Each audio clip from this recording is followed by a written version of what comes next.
This is Beth Hart, and you're listening to Appetite for Distortion with Brando. Woohoo! You know where they are.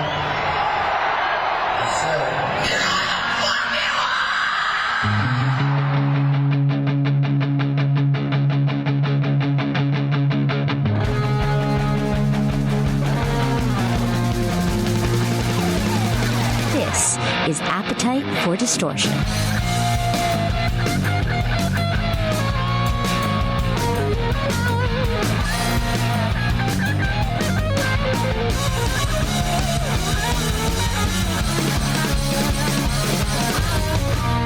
Welcome to the podcast, Appetite for Distortion, episode number 338. My name is Brando. A nice, solid intro right there. Usually, how I like to start my podcasts and my interviews didn't happen with Beth Hart, and it wouldn't change a thing.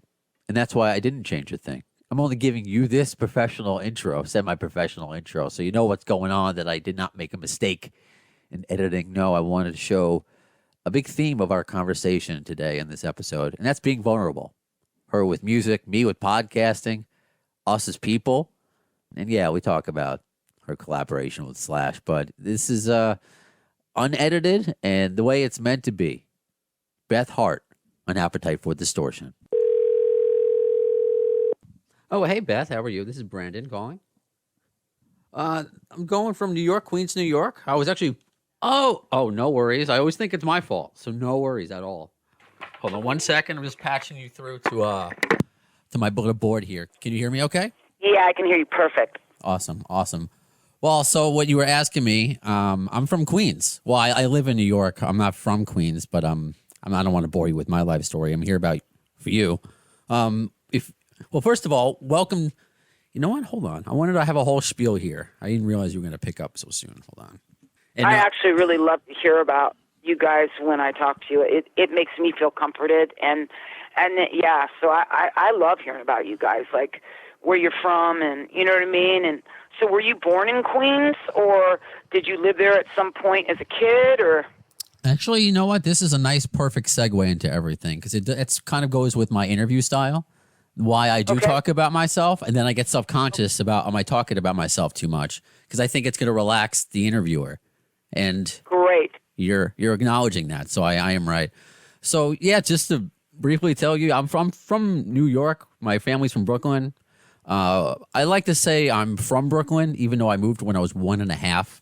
I don't know. It sounds better than being from Long Island. I don't know. I feel a little tougher. And then I just went to school out in Long Island. Got my radio start in Cape Cod at a rock station up there. It's been doing it for near 20 years. I want to count college, because my college had a great radio program there, and that's where I got started. And now I'm living here, and I never thought I would be here living with my soon-to-be wife. Going to get married in June. Dude. I never thought it would happen. And I got 2 cats right now. There were 3 at one point, but we got 2 here, and we're living in Queens together. She's from Chicago, but she moved out several years ago for dance. She teaches dance to little kids. That's so awesome. You know, one of the things you said that I love so much, so I can tell that you're an honest person, is when you said, I was there for 1.5 years, but I like to consider myself from there because it makes me feel cooler than growing up in Long Island. That's so fucking badass. Good for you, man. I love that. That's called vulnerability and putting it right out there. That's so cool. And yeah, one of the things that my trauma specialist does is he shares all his trauma and all his past addiction. So when you share with someone your intimacy, you allow them to see that if they need you, that you're there for them. Because just then, that person you were talking to was there for you by listening to your shit. And that is the true definition of intimacy. So that's the freaking bomb right there. I love that you do that. That's so cool.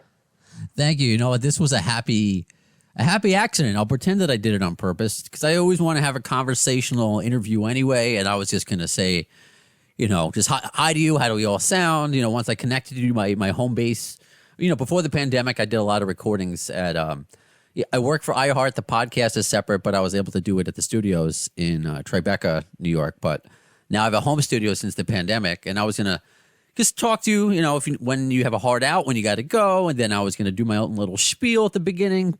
But that would have been a less authentic way to get into a lot of the things that you're already talking about right away, and that's self-confidence. That's talking about overcoming certain demons, and Yep.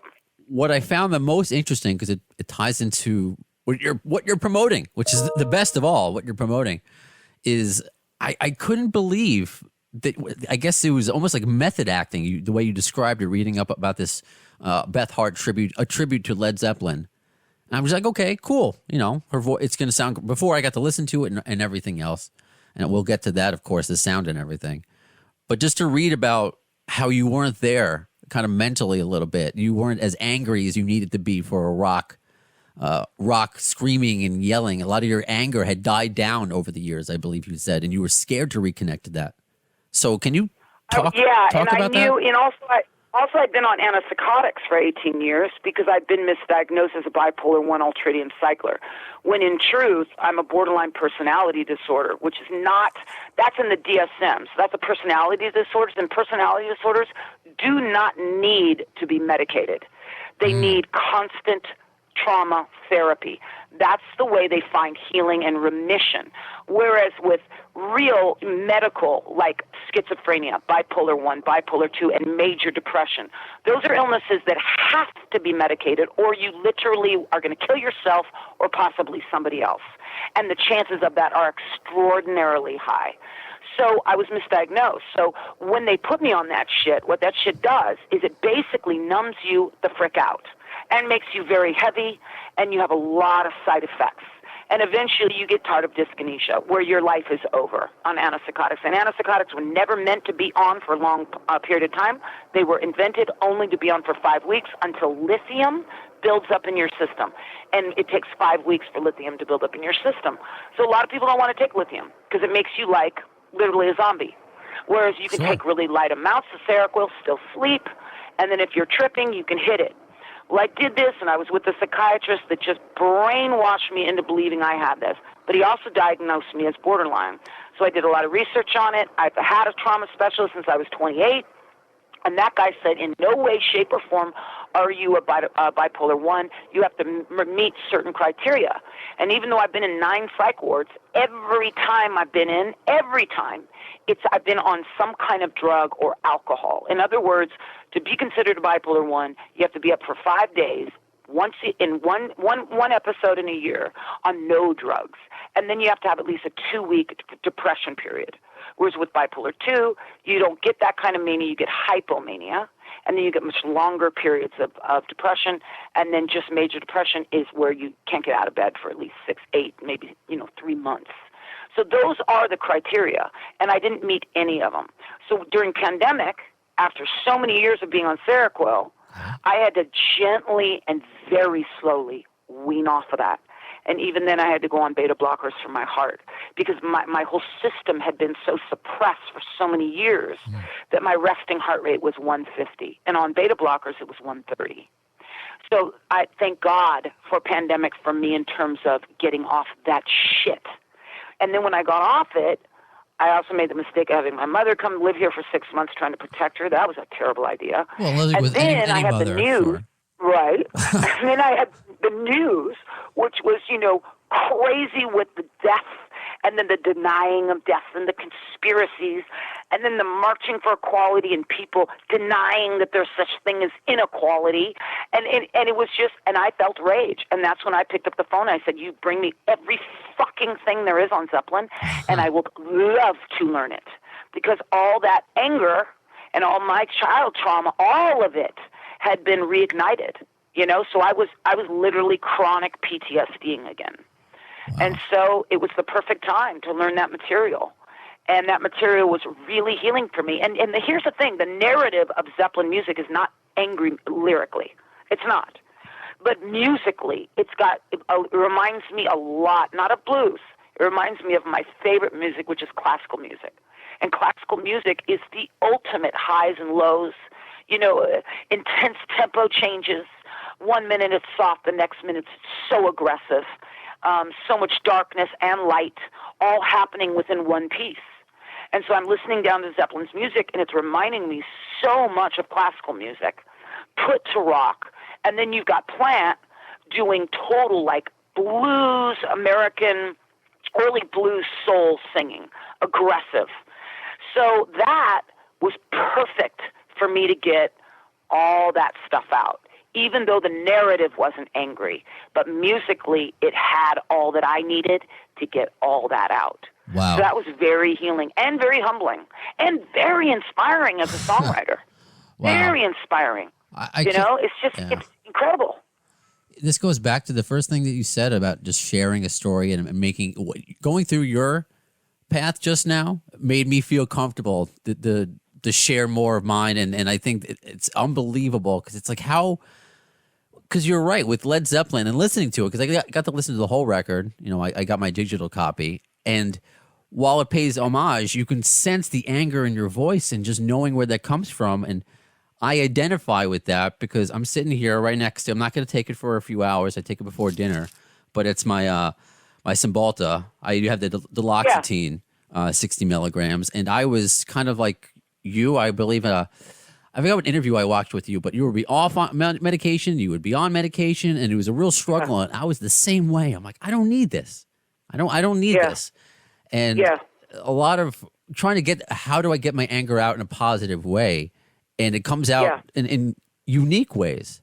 And I think that's just really special that it came out within the Led Zeppelin record. So can you just tell us how that came about, how you were presented with this opportunity? Because it's just, I know you get a lot of Janis Joplin comparisons, or it just sounds like, even though it sounds like you, it sounds fresh. And this is coming from somebody who works in radio that has heard Zeppelin a million times.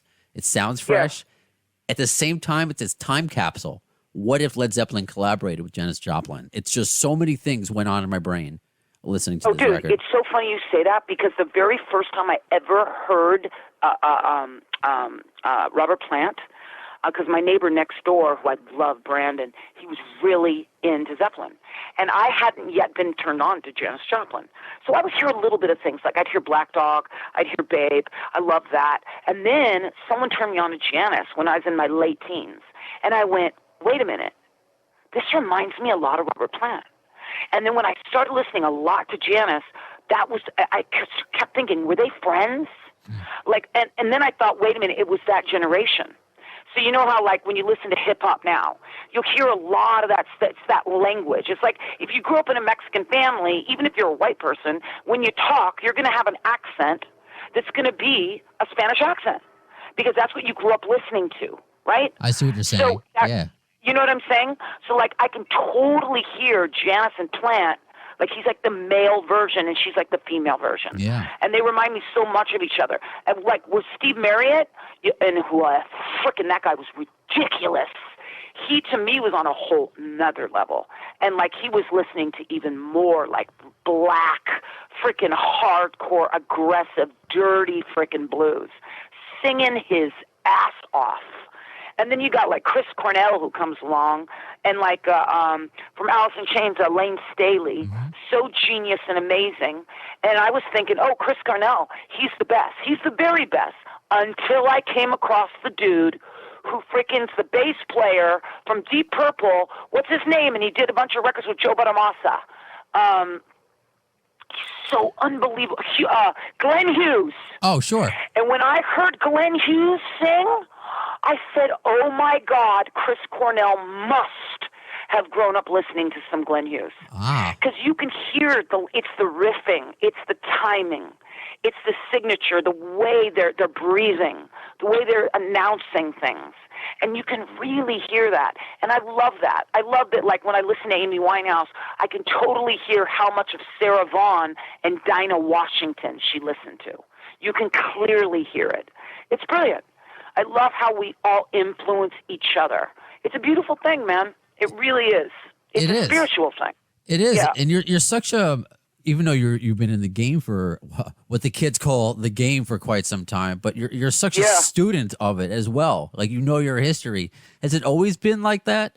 I know you started singing and playing at a young age, but did you always want to go back and learn the history? Well, I was obsessed with every genre as a kid because everyone in my household was obsessed with many genres, each and every one of them. So they were always playing a lot of music. And then I was playing classical, piano at 4, and I started cello in the 4th grade. So classical was my thing. I started studying classical singing at 13 until my opera coach said, listen, you cannot take this music and improv. This is classical music. You have to sing it exactly the way the composer wrote it. It's not for you. It's not going to work. And that was really sad. But then I began, at that age, putting lyric to the music I had been writing. And I started writing music at 4. So my first recital was just music, and it was stuff that I'd written. But it was no singing. And then the singing only happened later when I was told, it's never going to happen for you as an opera singer. And that's what I really wanted. But my father and my mother and my 2 sisters and my brother, everything from punk rock, heavy metal, Beatles, Carole King, James Taylor, everything jazz you can think of. And then my father, major classical buff. And just anything country, like old country though, like Hank Williams, badass. Joni Mitchell stuff. And it was Steel Pulse.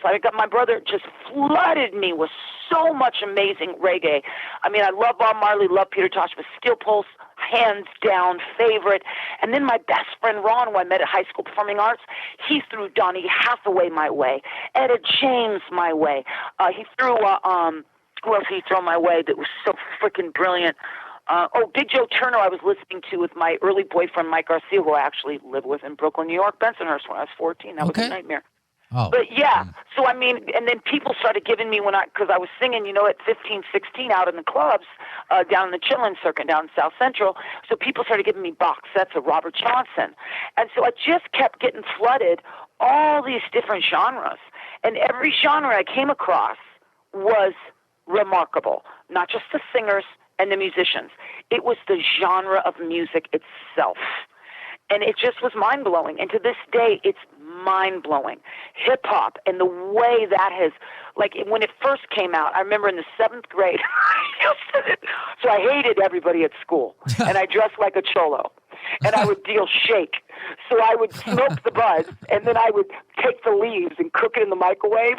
And I was such a hustler. And I'd go to school and be like, this is the most badass shit. So I just sell them shake, right? And then I was really into rapping. So I hated the kids.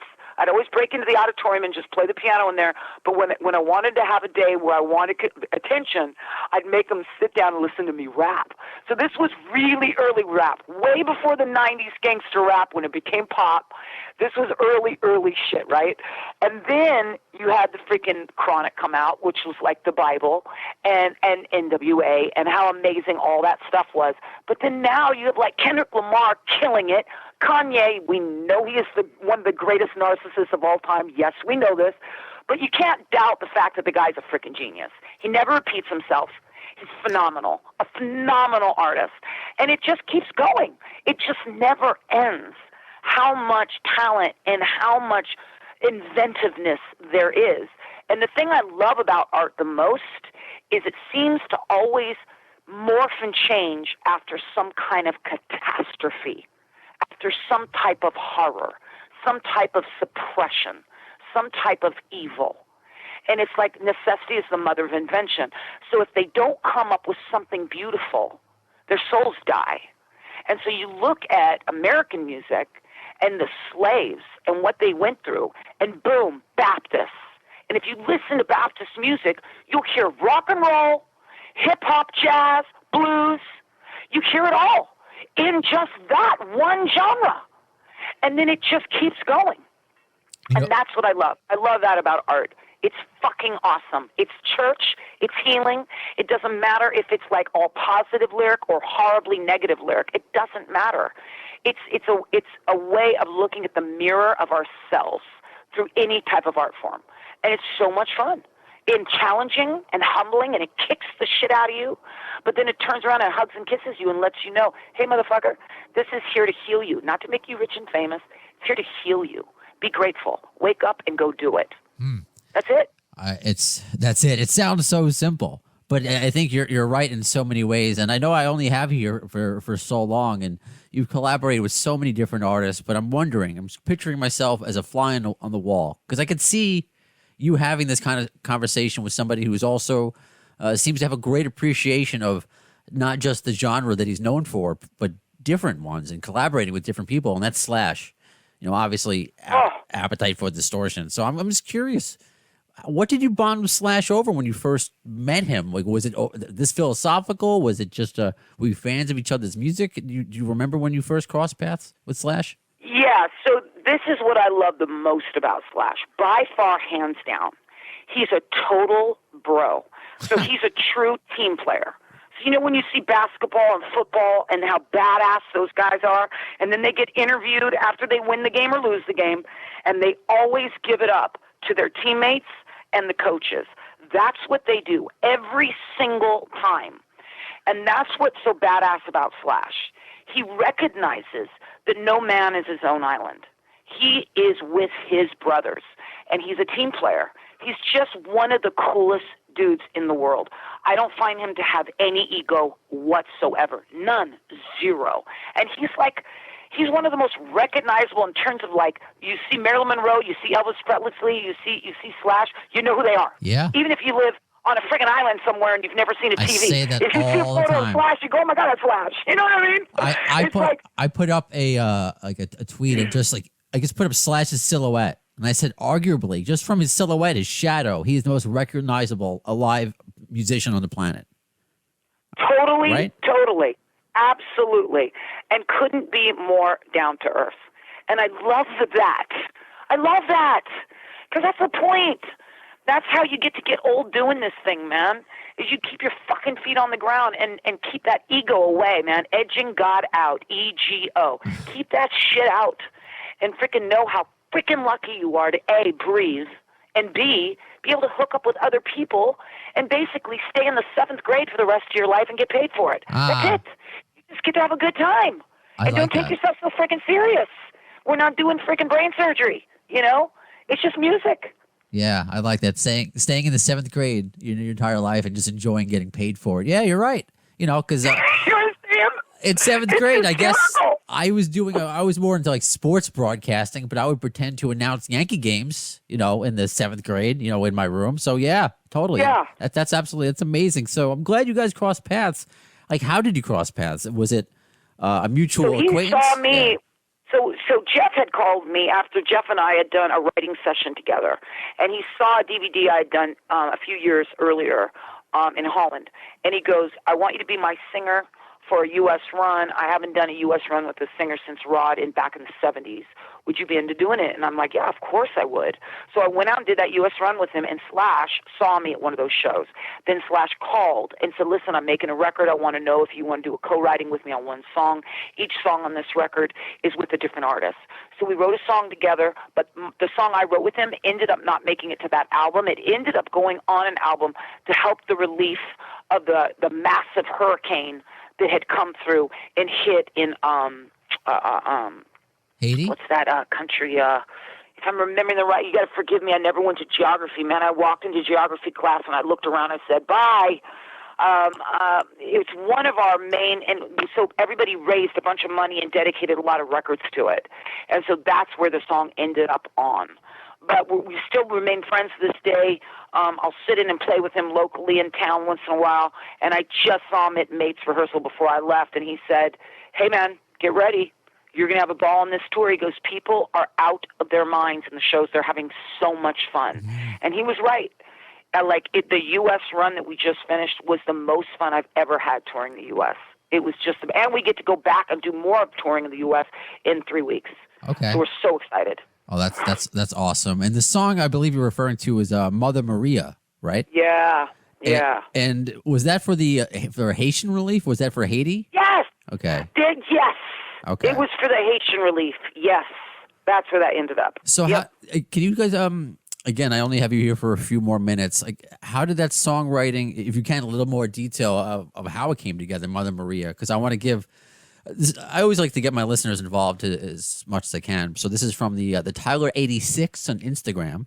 He goes, obviously, you'll have to ask her about how Mother Maria came together, the writing process, hooking up with Slash, etc. We got to some of that. And he just wants to let you know it's an absolute brilliant song in his humble opinion. But in all of our opinions, it's a brilliant song. So, yeah. So basically, Slash sent me some guitar recording changes. And then I took it to the piano. And that's when I kind of redid it, put a melody and a lyric on it, turned it in, was really excited about it. And the first thing he said when I showed it to the studio was, "What happened to the song? It doesn't sound like the same song." But I think it's because I didn't write it from a standpoint on the guitar. I went to the piano because I've got a way larger vocabulary on piano. So it'd be easier for me to write it on the piano, right? So, but clearly I'm still using a lot of his changes. And then when we recorded it, I loved it, but I don't think it was hard rock enough to fit in with the rest of the other artists that were on that record. And I think, and you know what I love about Slash so much? Instead of him having his manager call me and let me know it wasn't going to end up on it, which is what most people do in this business because they're freaking pussies, and everybody always wants to be the good guy and make their manager the bad guy. I hate that.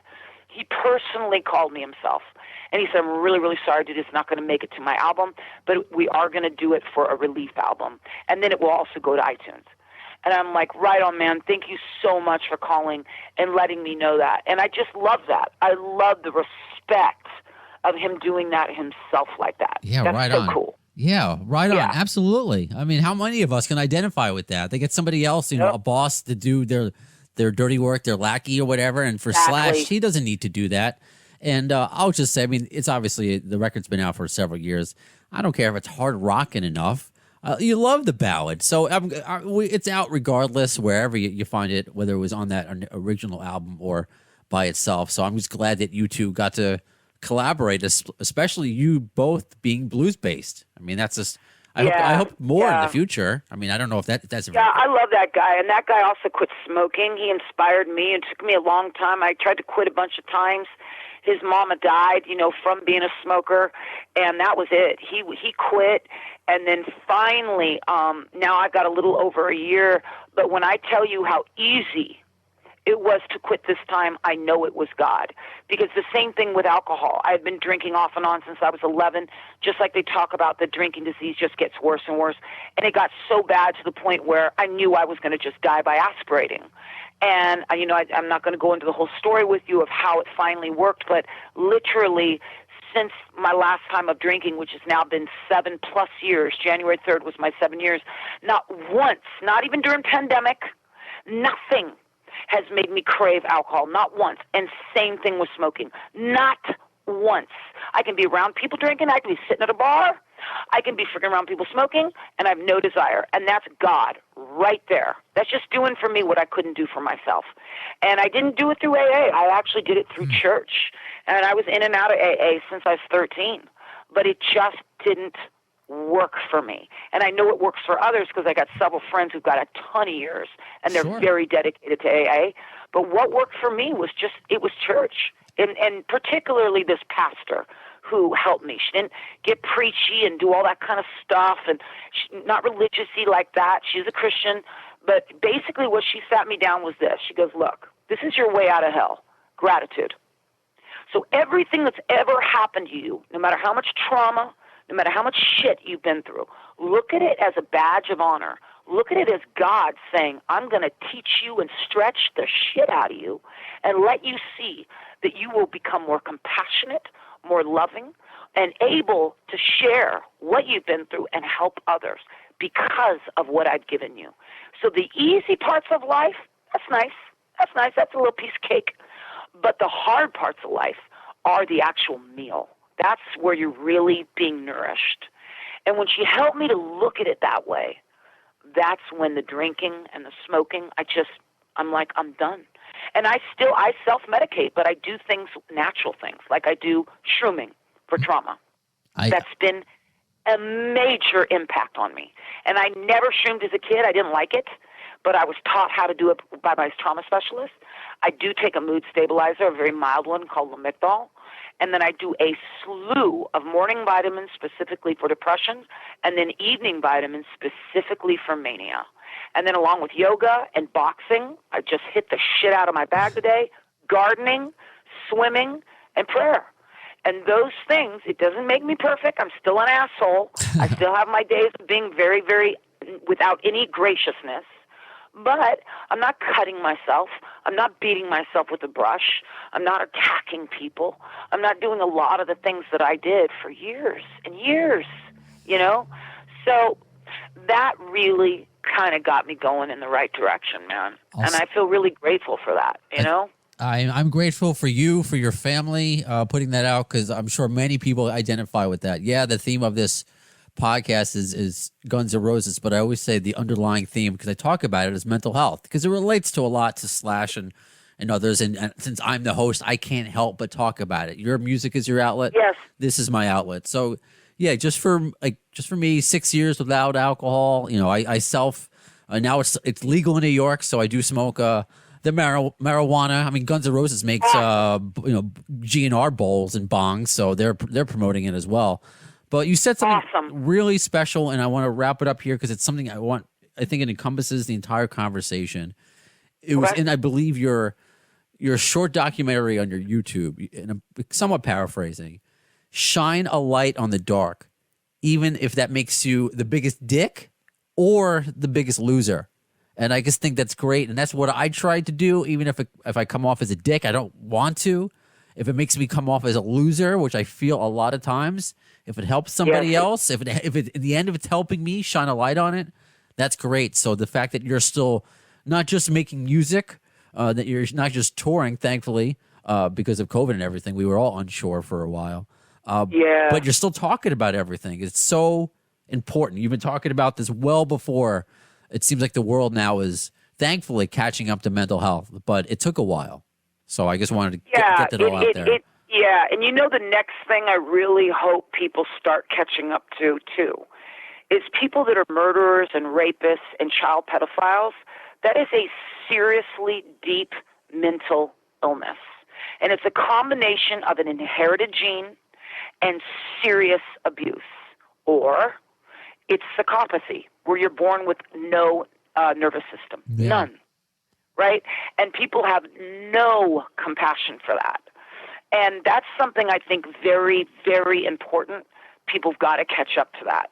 Because if we don't start having compassion for everyone and everything, our hate, our war, our apathy, all of our shit is just going to continue as it's always been.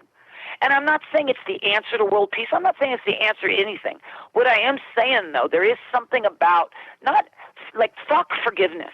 Forgiveness still entails judgment, but acceptance and having a little trust that there's no such thing as someone being born evil or they're evil. It's called illness. And so getting to the heart of that and working on that is so much better than either blowing someone away, torturing someone, or throwing them into prison with a bunch of other people that just enable each other to continue their illness.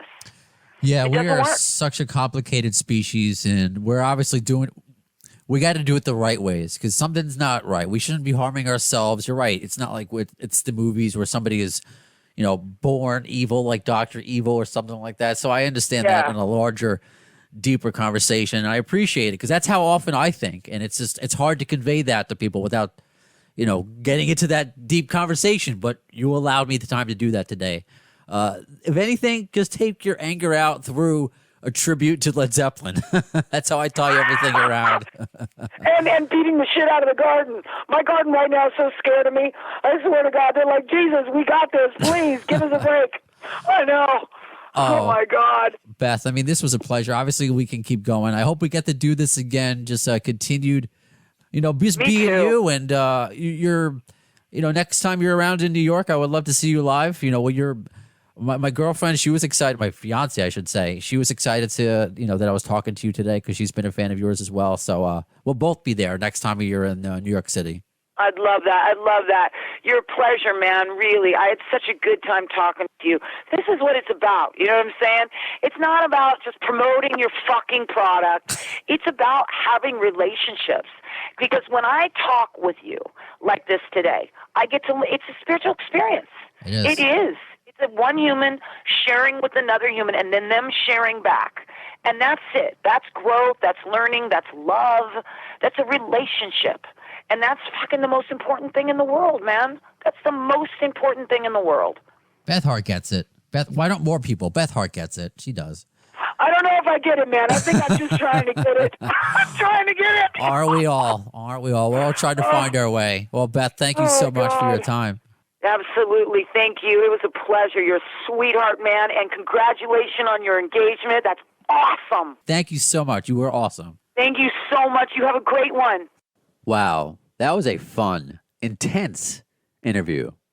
Just like right away getting into it. And again, that's why I left the beginning portion in of me dialing, because that's just how he segued right into the conversation. And that's what this podcast is about. As you know, I don't enjoy the yes or no style of questions and it feeling like an interview. I want it to feel like a conversation. So we vibed right away.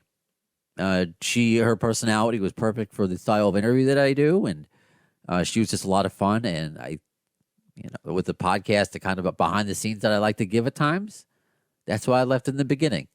And it was just a lot of fun. So thank you, Beth Hart. Very, very different adjustment that I had to make as opposed to my Lee Ving interview a few episodes ago. Lee Ving from Fear. What an amazing man.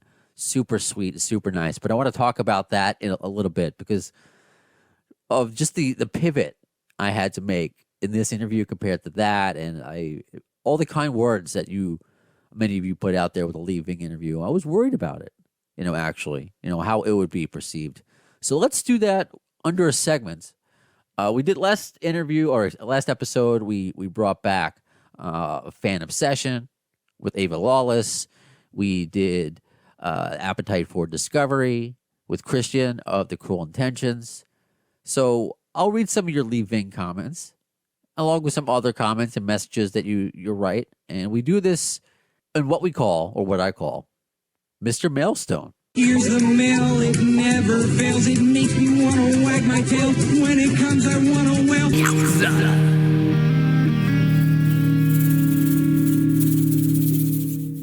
I got a lot of wonderful feedback about the Lee Ving interview, and I was concerned because if you did listen, I would think I was. You could tell I was thrown off, just like you were. And it's no fault. Lee is a legend. He's served our country. What a wonderful experience speaking with him was. Just amazingly nice on and off the air. But he's 71. I didn't expect for him to be that forgetful. And I went with it. And, there were a couple times we had to call his PR person, who is the person who set up the interview. And I thought it was okay to do Zoom. I didn't realize you would be confused by it. Having his ear up to the camera at times to listen. And I just went with all of it. And I, just like with the Beth Hart interview, because now going with it and all just wanting to have happen is for the guest to be comfortable, enjoy themselves, and, for me to laugh, for you to laugh, and just to have a good time, regardless of just whatever situation happens that is just unexpected. Other than, we're here to talk about, Guns N' Roses and promote something. But if something's a little askew, let's go with it. I've learned to do that because if you just deer in the headlights, it just gets awkward, or if you don't address what happened, it's like you're insulting your audience. It's like, wait a minute, why are you not addressing this obvious thing that's happening? And so I just got a lot of great I didn't know how it was going to come off, the Lee, and it would be an enjoyable listen, even though it was an enjoyable experience. But the answer was yes, it was enjoyable. And I'll read this. This is from Twinnel Blood, right? I guess. I love your handles. Why can't you get... Look at me. On my GNR forum, Gambit 83. Easy. But sometimes you got to get creative, so I apologize. So, Twinnel Blood. He writes, or she writes... Oh, it says male. Okay. That actually started off pretty well. The bit with him recounting bartender school and his first night bartending at Slugs during a Charles Mingus concert made me super happy. I love this kind of antidotes, and your podcast always offers a lot of this content. Thank you. The little part speaking about the harmonica was pretty cool as well. Thanks. Then he seemed to completely lose the thread and get sidetracked when the documentary became the topic. It took me super off guard as the viewer. I can only imagine how difficult it must have been for you as host. You handled it very good. I must say, good job. Thank you. It did take me. I was like, what? Like, I was told to ask about the documentary, and he didn't remember it. And I don't know. At that point in time, based upon the conversation I had with Robert when I made a bit out of it, called him on speaker, and I left it in just so you would know how I operate. I would have edited that out. I would have redone the interview if needed, if he was having a bad day. But Lee had a great time, and I don't know. We phoned a friend. We made a bit out of it. We made it different, and that's what I loved. I loved about it. So yeah, I had to make a pivot, but I'm glad you got it, and I really appreciate that, Twinnle Blood. And this is a comment that was left, a couple of comments that were left on the YouTube version of the interview where you got to watch, what was he? This guy called him Grandpa Lee, I guess. So this is from Bertie Pierce on our YouTube page. Great interview, considering. Lee has always had his way go at things. It's now kind of like dealing with a pushy, edgy grandfather figure. Not to be rude. He's just no BS and has always been hilarious. Well, he certainly in the interview was not pushy or edgy. He was just sweet. Just like a sweetheart of a guy. And that, if anything, threw me off. I'm like, this is the guy from Fear. But no, he was amazing. And that made that situation easier. If he was getting frustrated, if he was getting angry, it would have been different. But no, he was just an amazing person. I think that's what made it come off well. What could have been a disaster, it would come off well. And Bertie actually continues, holy sheest. He writes, it's his words, not mine. I can't fucking believe he got you to call Robert again. See, I tried to avoid it too. I wanted it to not become a shit show, but it became a show. That it became. That was so funny. I don't know. You started the cast by stating you are new to this style of interview. I don't recall. I mean, I'm not new to this. I'm used to that kind of awkward style. That's just how I am in person. Maybe he was new to Zoom. Well, man, I got to hand it to you. It's safe to say that this meeting definitely was an obstacle free. He's putting his ear up to the Zoom, end quote, hashtag classic. I mean, how do you not address that? If you're watching on YouTube, he's holding his ear up. It's not quite as bad, but it reminded me a little bit of my grandpa, Grandpa Marty. He asked me what the internet was. I'm like, how do I begin to even answer that question? But it was, some obstacles, but he was just awesome to talk to. I'm not asking about, math, science questions. Just, I want to hear Lee Ving talk. And he did. Was his memory great? No. But at the end of the day, who cares? I enjoyed myself. He enjoyed himself. It seems that it was obvious, but based on your comments, you, the listener, enjoyed yourself. At the end of the day, that's what I want. I'll go to another DM right now as we continue, Mr. Mailstone. This is she's from Canada, Toronto. Her name is Kat, and she is just a great commenter. I see. I know it's just only me. I use we a lot because I want you to feel part of this podcast, and I don't like saying I. It's unavoidable, but when I post, I notice that she comments a lot. She goes above the like. She'll put usually like an emoji of a thumbs up too, or an emoji of metal horns. That's an extra step, and I appreciate it. So taking, of course, the next extra step would be a DM of just saying nice things, which makes me feel good. Why I continue this. Very much appreciate your posts. Keep rocking those YouTube shows. Oh, and those joke posts rock too. Thank you, Kat. And the joke posts, much like the Lee Ving interview, or perhaps this interview with Beth, you just never know how it's going to be perceived. And I can't help with my sense of humor and trying to come up with Guns N' Roses content. They only give you so much. So perhaps you saw my brilliant tweet. I don't know. Has anybody else thought about this? If Axl's with a lady, he's romancing her, trying to court her, gain her fare. And I don't know, maybe he gets down to one knee and he starts serenading her. with "Kiss from a Rose" by Seal, and just gives her like a light peck on the hand. No, no one's ever thought about that before. I don't know. His last name is Rose. Now I'm explaining it, so which makes it not funny. So I don't know. Many of you found that funny. So yeah, I put out stupid joke Guns N' Roses posts, and I'm glad that most of you find them funny. And if you have a dad joke groan, kind of like, oh, that's fine too. I just love the reaction and interacting with you, whether it's through an interview or through a stupid GNR related, wannabe humor joke. And here's no slight to any comment I just read, but this perhaps was one of the best Mr. Mailstones that I've ever got. So you may remember episode 29. So this is back in 2017. I did an interview with Alan St. Elisa.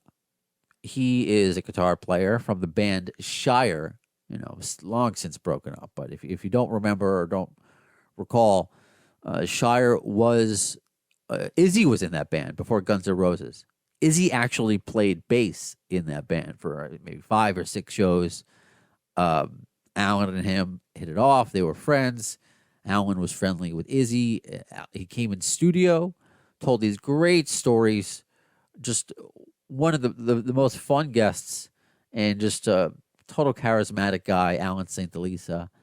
And last year, it was brought to my attention. I was sent a YouTube video of Alan. It was this YouTube channel of people documenting people that are homeless, the homeless. And so it was Alan in a McDonald's parking lot in LA. And, he was, dressed like a rock and roller, but he seemed like a little off. He just didn't seem right. And, that worried me. I put it out there on social media. I mean, that at that point when I saw it, the video was already like a year or so old. So, what am I to do? Social media, that's one of the good things about it, right? You never know. I put it out there. If you've seen them, just kind of, that's my way of helping. I don't know how else to help. So today, or the other day, I should say, Alan sent me a DM. He sent me a message. I was so worried. He goes, "Hi, Brandon. This is Alan St. Elisa." He's even reminding me, in 2017, I was a guest on your show, and I just saw a post where you said you were worried about what happened to me. No need to worry anymore. I'm currently living in San Diego with a nice girlfriend. Everything is fine. And he tells me some private things that he might be okay with me sharing, but I'm not going to do it now if he is on as a guest. But a lot of those things kind of relate to what Beth Hart has gone through, or what I've gone through. Being properly diagnosed and medications. And, if he comes on again, well, if he wants to talk about it, sure. But yeah, he is good now. And the fact that he found the podcast, he DM'd me and he writes, "Thank you for your concern. You are one of the nicest people I've ever met. Take care, Alan. Thank you. But I will put this out there." He said, "I'm sorry if the video made you worry. I asked if they could please take it down, but they won't." So if you want to find that YouTube video, I did repost it on social media just with the announcement that Alan is okay. If you want to leave a comment asking them to remove that video, I'd appreciate it. I did that as well. Nobody should be making, money of just a few thousand views of Alan in a bad time of his life. It's just not right. It was one thing if you were trying to help Alan, but he's okay now. So there's no reason for that video to be up. But anyway, a nice way to wrap up Mr. Mailstone. What an unexpected. Oh, you know what? No. I can't end there. No. There's one more Mr. Mailstone. Even though that was a great one because he's okay and has to deal with health and everything. This is just, how can I forget? And I need this opportunity to tell you about this. This is something else I posted, so maybe you know a little bit about it. This was another DM. So where Alan was on Facebook, this was on Twitter at the AFT Podcast. I get a DM from Joe Porcelli. You don't know that name. You will know that name after Doug Goldstein's book eventually comes out. And just a quick little update on that. I've done a lot on it. Still a long way to go. But I will tell you this. I'm feeling better about it because I'm at a point in editing where things are taking shape. We may talk about a topic at one point and then revisit another, and I guess gotta combine stories and it's happening. I'm just like, okay, we talked about this here.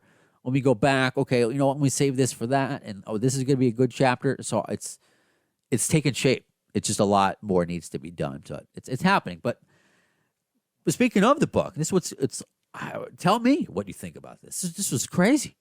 Like, this could be as, I don't know, shocking as a message, as DM as Alan was. Joe sends me this message on Twitter, and there's a picture first, and it's a picture of just a bunch of dudes and somebody I recognize. I see what looks like Earl Gabanon, Axl's old bodyguard, and right in the middle, our favorite redhead, Axl Rose. This picture it looks like it's from the late 80s, maybe early 90s. And Joe writes, "This message is for Doug. Not sure if you remember my brother Louie and me from New York.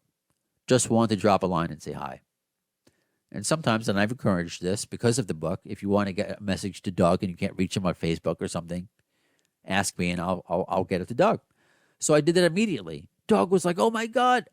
And I asked, I was at this point of editing, are these the brothers that we're going to talk about in one of those fan chapters?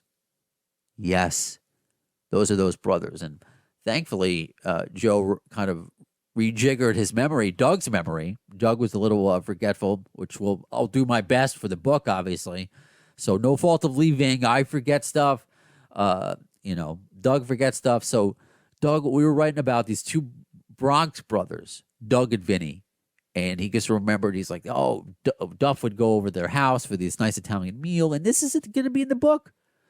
So I'm telling Joe this, who has no idea that I'm writing a book. He just reached out on a whim. And he did correct me. Thanks. So we're going to, definitely have him in the book for correcting it. So Louie and Joey are the brothers from Brooklyn that used to hang out with Guns N' Roses back in the day before they really made it big. Vinny was a cousin who was there, but Louie and Joe were there for years before Guns N' Roses made it big. Apparently they have a ton of memorabilia and autographs, especially from Axl, the hundreds. Plenty of pictures with the band too, because I shared that picture he sent me, and nobody ever saw it before. So this is incredible, just absolutely incredible. And so he thinks the picture was taken around '89, he believes. So he thinks it was Earl Gabanon's first year.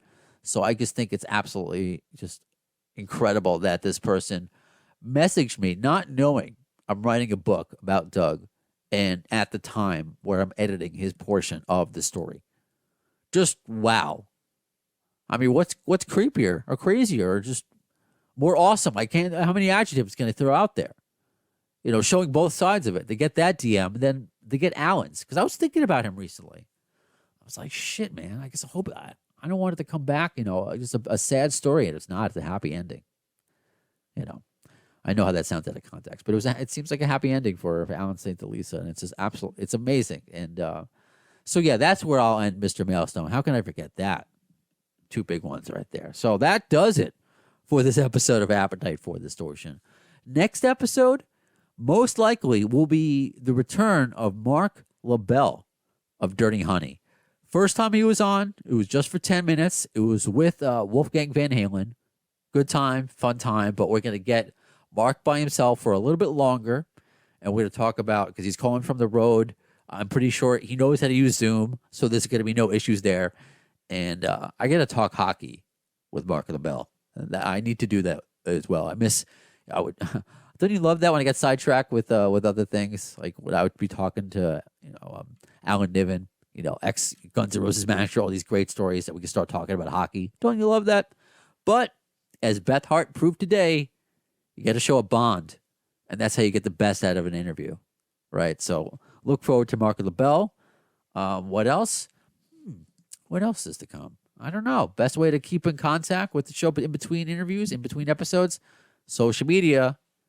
Send DMs, just like Alan St. Elisa, just like Joe from Brooklyn. Facebook, Twitter, Instagram. Reading your YouTube comments, please follow and subscribe on there. So when are you going to see the next episode? In the words of Axl Rose concerning Chinese democracy, you'll see it I don't know if soon is the word.